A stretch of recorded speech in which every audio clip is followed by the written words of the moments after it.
Olá, esse é o Por Dentro da Política e eu vou conversar com o deputado Coronel Telhada, do PSDB. Muito bem-vindo ao estúdio da TV Assembleia. Vamos prestar contas. Aliás, para quem não conhece, deputado eleito para essa Casa de Leis com 254.074 votos. O seu agradecimento ao seu eleitorado, deputado. Muito bem-vindo. Obrigado, Jorge. Obrigado pelo convite, em primeiro lugar, para participar do programa. É um prazer estarmos aqui na Assembleia Legislativa.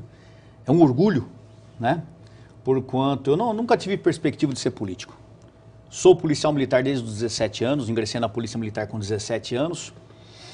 Aos 50 anos de idade, devido a uma mudança na legislação, eu fui obrigado a me aposentar. Eu sempre deixo isso bem claro, eu não me aposentei, me aposentaram. Porquanto eu amo demais o serviço policial militar, eu me dedicava exclusivamente ao serviço policial. Meu pai é policial, meu filho é policial, meus irmãos são policiais, meus cunhados são policiais, meus sobrinhos são policiais. Então a minha família tem uma ligação muito forte com a Polícia Militar. E quando eu me aposentei com 50 anos de idade, acabei sendo convidado na época pelo Dr. Ferreira Pinto, que era o secretário de Segurança Pública, para ingressar na política. Eu já havia sido convidado em 2010, mas eu havia assumido a rota em 2009 e falei, não, tem uma missão aqui na rota, não vou... Missão dada, missão cumprida. Eu adorava. Então, minha pretensão era ficar um bom tempo na rota, mas infelizmente com a minha passagem para a reserva em 2011, eu me vi numa situação difícil, 50 anos, cheio de vontade de trabalhar e parado. Quando eu fui convidado para sair na política, eu analisei, pesei algumas coisas, conversei, fui convidado para vir para o PSDB. Aliás, eu fui convidado para vários partidos e acabei optando pelo PSDB, pela opção até do Dr. Ferreira Pinto, que à época pertencia ao PSDB. E saímos na política em 2011, em 2012 na campanha, acabei sendo eleito vereador pela cidade de São Paulo, já com um número assustador na época, 89 mil votos, 89.030, já me fugiu agora, 89.053 votos, para ser exato. Foi uma surpresa, para quem nunca foi político, nunca fez campanha política, não tinha dinheiro. Algumas pessoas que me patrocinaram a campanha e patrocínio de pessoas pobres como a gente não é o que a gente vê hoje na Petrobras, é coisa bem melhor. Então, muito pouco dinheiro. A equipe totalmente novata. E, de repente, você tem um resultado de 89 mil votos, foi uma coisa assustadora. Fiquei 2 anos e 2 meses na Câmara Municipal de São Paulo, onde foi um período muito bom de instrução, de aprendizado. Graças a Deus, saí da Câmara Municipal do jeito que eu entrei, limpo, missão cumprida. Dever da missão cumprida nesses 2 anos. Um voo mais alto agora no Parlamento Exatamente, Paulista, e fomos né? convidados para a missão de deputado estadual. E assim o fizemos e na campanha fomos surpreendidos com um resultado espetacular de 254.074 votos. Eu fui o segundo deputado mais votado do estado de São Paulo, o 4º do Brasil. Então não posso perder a oportunidade de agradecer a todos aqueles amigos que confiaram o voto em mim, porque é uma confiança o voto. E eu sempre digo, não só na rede social, em todos os meus pronunciamentos, que eu faria o possível e o impossível para honrar esses votos. Porque eu não tenho medo de trabalhar, eu não tenho medo de lutar pelo que é certo. A população tem que entender, porque para você, como político, mudar as coisas é muito difícil. O sistema brasileiro, o sistema político brasileiro é muito enrolado, é muito difícil. É muito difícil você conseguir um resultado sadio e rápido. Mas nós vamos trabalhar forte, já estamos trabalhando a primeira semana nas casas, já trabalhamos forte, com vários depoimentos, estamos todo dia na tribuna e já estamos com alguns projetos, mas nós vamos falar sobre isso na entrevista. Sobre segurança pública, eu queria que o senhor comentasse um pouco o que se pode fazer da sua experiência enquanto vereador para se espraiar pelos 645 municípios paulistas, deputado. Olha, enquanto vereador, você está limitado ao nível municipal. Como municipal, o máximo que eu podia fazer era ajudar a Guarda Civil Metropolitana. E em São Paulo eu tive um estreito relacionamento com a Guarda Civil Metropolitana, conseguimos várias proposituras, conseguimos, junto com outros vereadores, a proposta do vereador Abuani, que inclusive era sargento da PM também, uma aposentadoria especial para a Guarda Civil. O prefeito acabou sancionando, deu um probleminha, ele está equacionando isso para poder ser uma realidade. Temos vários projetos que já passaram pela Guarda Civil, outros em andamento na casa. Você procura fazer o quê? Você procura melhorar a vida do policial, dar mais condições de trabalho. É isso que eu pretendo fazer agora aqui na Assembleia Legislativa. A Polícia Militar, Jorge, ela tem uma peculiaridade que talvez muitos cidadãos não conheçam. O policial militar, apesar de ser o guardião da lei, apesar de ser o guardião do cidadão, apesar de ser o guardião da Constituição, ele não é protegido pela Constituição. é muito estranho isso, né? O policial militar, até pelo fato de sermos militares, temos um regulamento disciplinar forte, temos um Código Penal Militar, um Código do Processo Penal Militar, então são várias leis que regem a vida militar. O policial militar ele tem algumas desvantagens em relação ao cidadão comum. Uma delas em especial que eu já estou trabalhando, que eu pretendo fazer uma proposta ao senhor governador de mudança, é um artigo do nosso regulamento disciplinar que permite que o policial militar seja recolhido 5 dias preso incomunicável, sem qualquer nota de culpa, sem qualquer culpa fundada ou suspeita fundada. Basta que você diga, por exemplo, o João da Silva, ele roubou um banco. Pô, então, vão lá, pega o policial, recolhe o policial 5 dias preso, sem direito a nada, sem comunicar a família. É um absurdo isso, é um absurdo. E depois não se prova nada, então não foi nada. Desculpa, viu? Vai para casa. Mas o policial não é, digamos, um cidadão diferenciado e enquanto profissional, eu lembro aqui a fala, inclusive, do Dr. Paulo Casseb, que é presidente do Tribunal de Justiça Militar, que disse que se um funcionário faltar 6 dias no emprego, quando muito ele vai ter os dias descontados no salário. Um policial, se ele faltar 6 dias, ele está preso. Sem dúvida, mas aí nós temos o regulamento disciplinar. Isso é questão de disciplina. Sim. Agora nós estamos falando em direitos individuais. Nós estamos falando em cerceamento do direito de ir e vir. Quando você fala que o policial está preso porque ele chegou atrasado, porque ele não engraxou a bota, porque ele não cortou o cabelo, essa prisão é um recolhimento no quartel. Ele trabalha normalmente, só que ao invés de ir para casa, ele vai puxar um tempo no quartel. É um castigo. Para que a pessoa? Porque o regulamento militar ele tem essas peculiaridades. Sim. Agora nós estamos falando em cerceamento de defesa. Sim. Você é preso 5 dias totalmente incomunicável, você não sabe do que está sendo acusado, a sua família não sabe onde você está e fala um absurdo de você, você não pode se defender. Então a Constituição não permite isso. Hoje, por exemplo, se eu, policial, prender um assaltante de banco e eu ficar rodando com ele 1 hora, 2, 3, 4, 5 horas antes de levá-lo para o distrito, mesmo que eu esteja em diligência, eu posso ser indiciado por cárcere privado. Mesmo em se tratando de um policial no exercício. De serviço. De repente, se não, você ficou rodando com o preso, aí tal, posso entrar num cárcere privado. Agora, você veja a discrepância disso. Isso que eu estou falando de um bandido que foi preso roubando, estuprando, matando. E o policial não. O policial ele pode ficar 5 dias preso incomunicável. Isso só para ilustrar que existem muitas coisas que a população não conhece com relação à polícia. O que acontece? O policial está totalmente cerceado de trabalhar hoje. Eu comentava dias atrás, horas atrás, sobre uma ocorrência onde um policial militar foi atropelado no serviço. Ele foi parar um carro e esse carro atropelou o policial para fugir. O policial está em estado grave no hospital. Você vê como é a situação. O soldado da polícia militar hoje na rua, ele não tem incentivo para trabalhar. Ele ganha um salário muito ruim. As vantagens para o policial são mínimas. Ele tem uma escala de serviço apertada.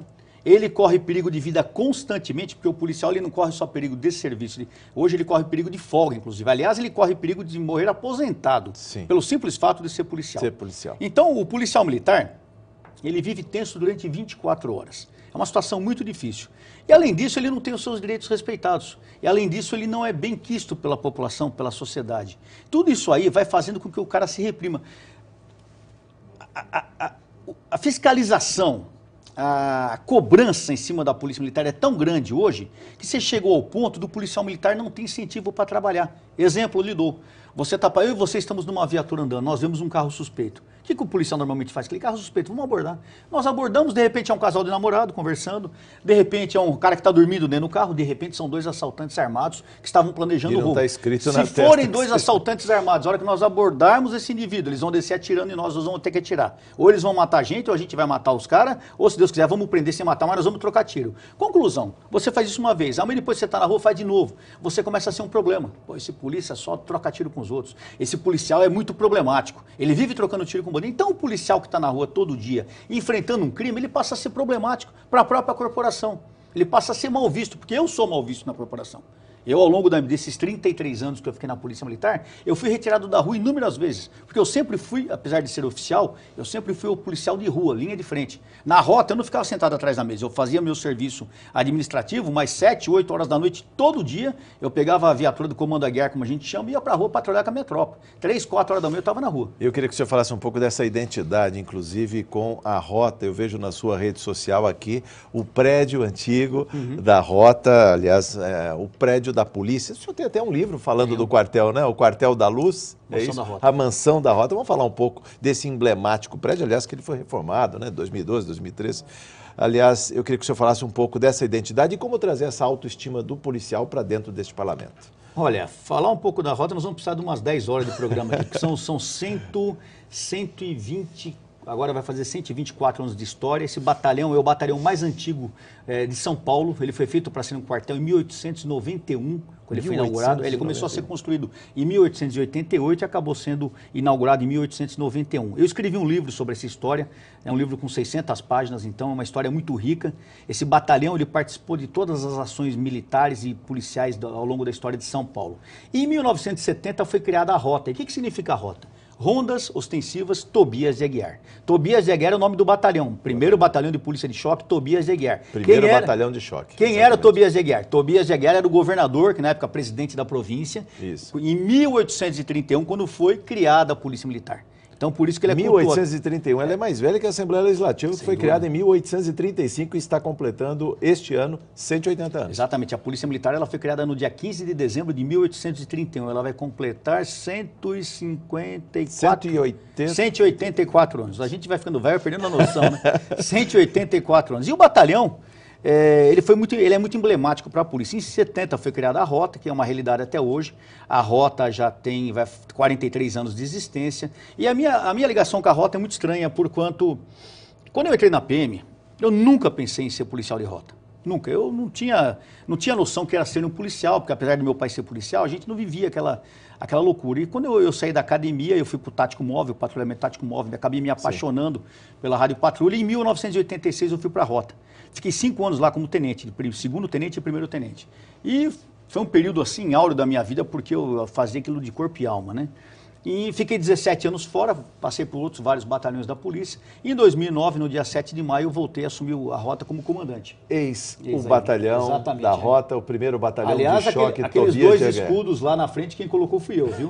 Do lado direito você tem o símbolo da Rota, né? Sim. E do lado esquerdo é o brasão de armas do batalhão Tobias de Aguiar. Então esse batalhão é um batalhão muito emblemático, é um batalhão que passei 6 anos como tenente, aí depois de 2009 voltei como comandante e fiquei comandando durante 30 meses, 2 anos e meio. Hoje meu filho é tenente de Rota, então nós que somos de Rota, eu falo para todo mundo, é espiritual, é uma coisa espiritual. Quando você entra no batalhão, o batalhão ele tem uma força espiritual muito grande. Quando você entra pelos portões do batalhão, aquelas altos muros em volta, não parece que você está no centro de São Paulo, parece que você volta no tempo, é uma coisa muito legal. E quando as viaturas, inclusive saem em diligência... O pessoal, que quiser fazer uma matéria lá, me convida que eu conto a história do batalhão todo para vocês. Então, e também não só a parte histórica, a parte espiritual do batalhão, mas a parte operacional. A Rota, desde que ela foi criada, ela se preocupou muito com doutrina. O que é doutrina? É todo mundo trabalha na mesma linha, tem o mesmo procedimento, tem o mesmo tipo de serviço, a mesma ideia sobre o serviço. E normalmente nós somos policiais de Rota, você, por exemplo, pega uma viatura de rádio patrulha, são 2 homens. Você pega uma viatura de força tática, hoje são 3 homens. A viatura de Rota são sempre 4 homens, armamento pesado, calibre 12, fuzil, metralhadora.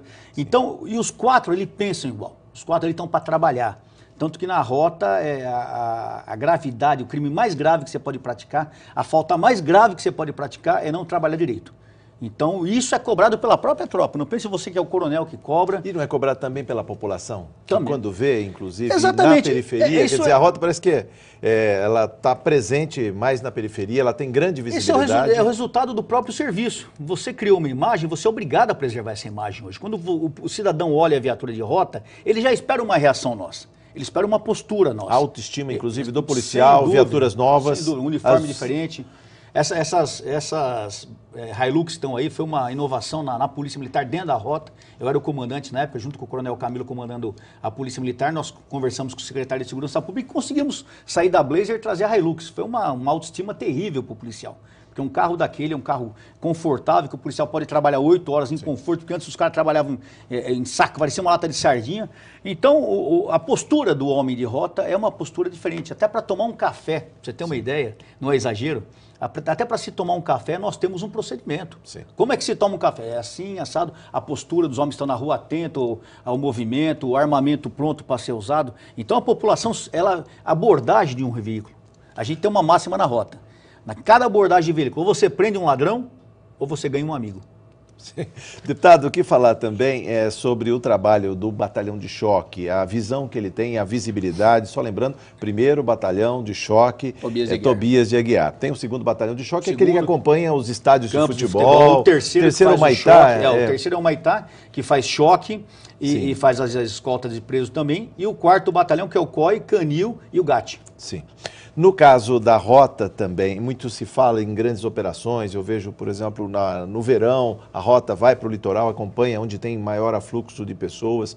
Como trazer, por exemplo, esse trabalho e mostrar para a polícia, e quem viu as manifestações de domingo que lotaram a Avenida Paulista, pessoas tirando selfie com policiais militares, ou seja, essa proximidade, a polícia cidadã. Como conciliar essas duas polícias? A polícia de choque, aquela que intervém com força, com energia, e essa polícia cidadã. Eu vejo que não há necessidade de conciliar, é uma só. É uma só. Eu não sou psicólogo, mas gosto muito de psicologia, a gente lê alguma coisa.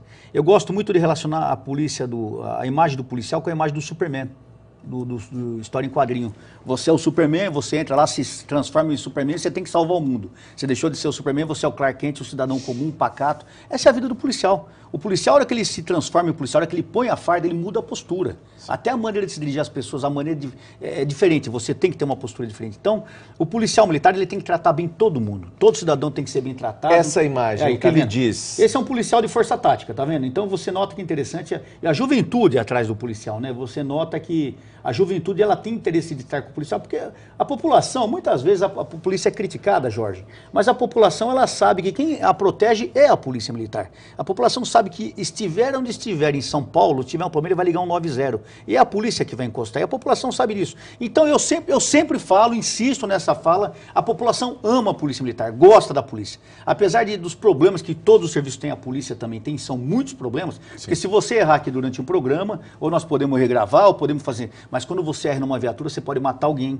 você pode ferir alguém, você pode magoar alguém. Então, errar na polícia é muito complicado. Nós erramos também, e muito. Mas a população, ela confia na polícia, eu sei disso. E quando a gente fala em policial, por isso que eu sempre falei para minha tropa, para meus alunos, para o meu filho, para quem eu converso, a figura do policial é uma figura emblemática, porque você não pode errar com a população, você não pode magoar as pessoas, porque muitas vezes você fala, eu não gosto da polícia militar. Por que você não gosta da polícia militar? Porque um dia um soldado falou... Então, o que aconteceu? Ele teve um problema, foi maltratado um dia. E pegou birra da polícia. E a corporação? E a corporação paga. É normal. Isso é normal. Então, para se mudar a imagem dessa pessoa que não gosta da gente é muito difícil.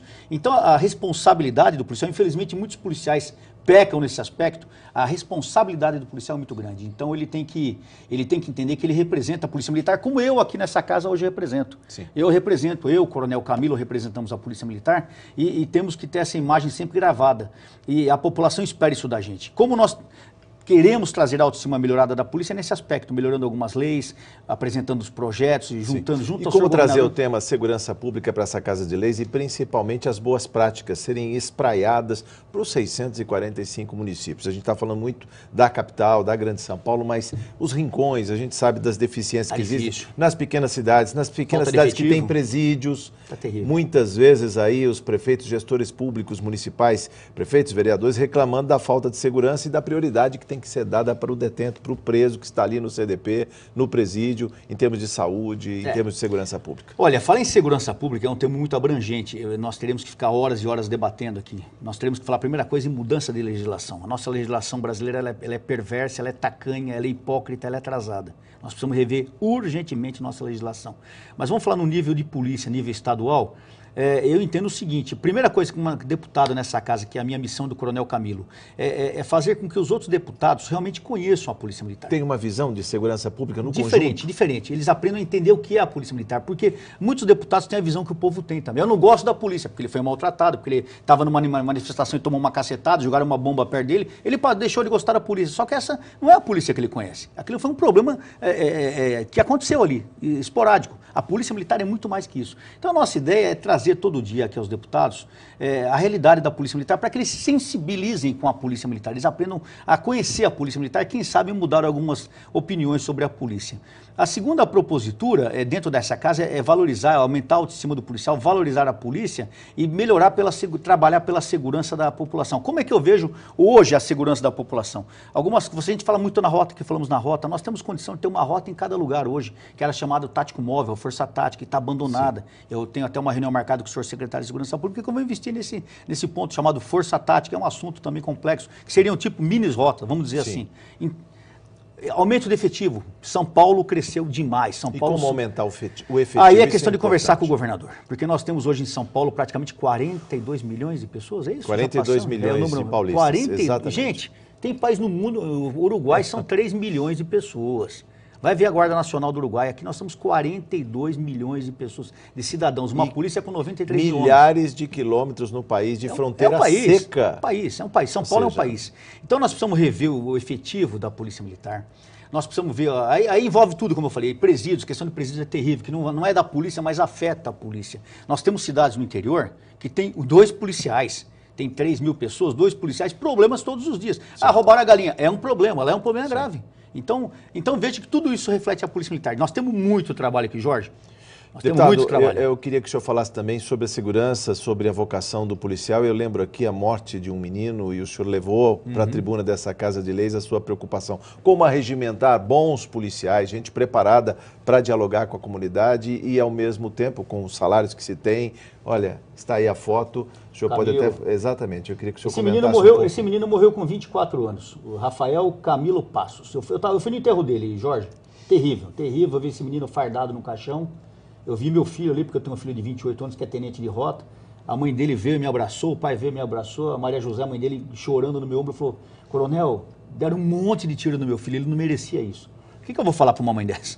O que eu vou falar para uma mãe dessa? É terrível, a gente chora junto porque a gente vê como o pai dessa criança, desse menino. Né? Para nós é uma criança, né? Apesar de ser um homem, foi soldado do bombeiro, já tinha uma carreira na polícia.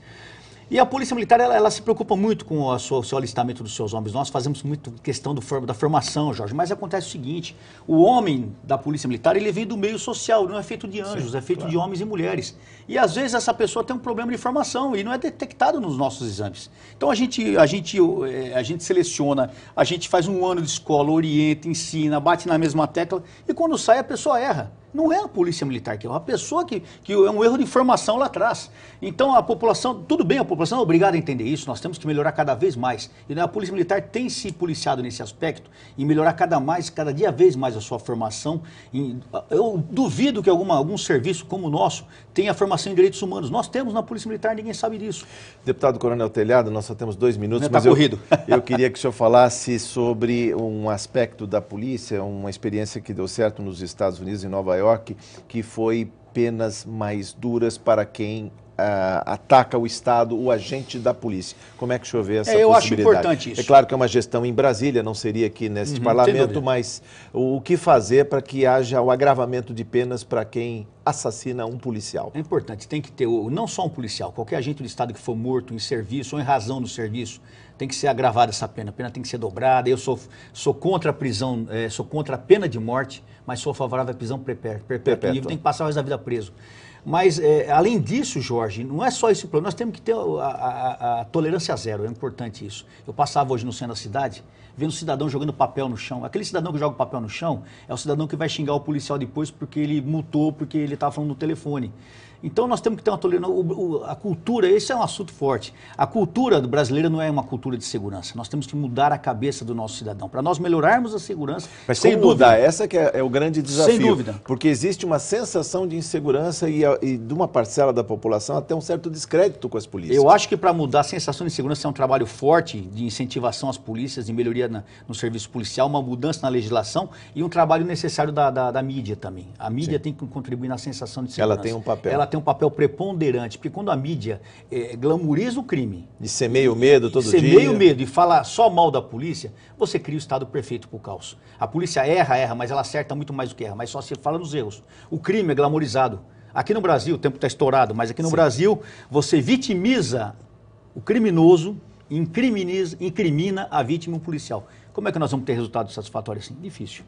Sucesso no seu mandato, muito obrigado pela entrevista e volte mais vezes à TV Assembleia, deputado. É só convidar, Jorge. Obrigado pela oportunidade. Eu conversei com o Coronel Telhada do PSDB, deputado Coronel Telhada do PSDB, você ficou por dentro da política. Muito obrigado por sua audiência.